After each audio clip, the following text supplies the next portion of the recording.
Proiectul se numește Acces Egal la Justiție și Servicii Sociale pentru Comunitatea de Rom din Ourei. De data aceasta, prin acest proiect, am reușit să oferim sprijin profesional de data, pe formă juridică, beneficiarilor noștri, oameni care întâmpină tot felul de situații discriminatorii sau de acces la anumite servicii, blocaje de multe ori, că despre asta se vorbește mult în zona civică, despre blocajele dintre comunitatea de romi atunci când vorbim de acces la servicii. Noi am încercat să demontăm aceste blocaje și să-i ajutăm real să beneficieze de anumite drepturi și să aibă acces de anumite servicii. Acest lucru s-a întâmplat prin captarea alături de noi în parteneriat a unor experți în juridic, avocați, juriști, monitori de drepturile omului, dar și a unei echipe de studenți la drept, care am încercat să implicăm și să-i familiarizăm cu tipul acesta de probleme. Our ideas and our goals of the organization is how to empower them, is not to create dependence of your expertise. So you have to learn them how to go further, how to have a petition, how to recognize the discrimination, how to be independent of other experts. That is for us sustainability. În România, avocații și juriștii nu sunt formați în zona de studii superioare pe zona grupurilor defavorizate.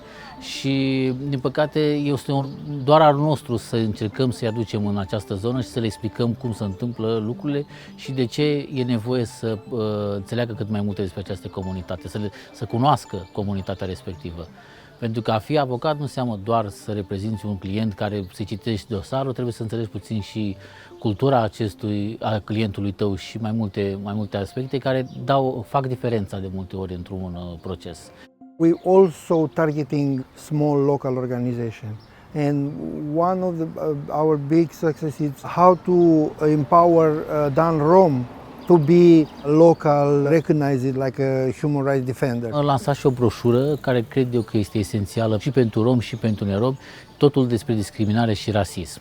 Facilitatorul, consilierul din cadrul acestui proiect a avut un rol important, aș putea spune cel mai important rol, pentru că el a lucrat cu grupul țintă, el a interacționat continuu cu grupul țintă și în baza a ceea ce a interacționat a reușit să scrie o broșură oarecum în forma în care să fie înțeles termenul de discriminare și tot ceea ce ține de spectrul discriminare. Noi am dorit să adresăm, am dorit pentru elevi în general, dar să pot folosi și studenții, să pot folosi și adulții și conferința e prima conferință care noi putem face din 2012, primul proiect care lucrăm, proiectul Mario.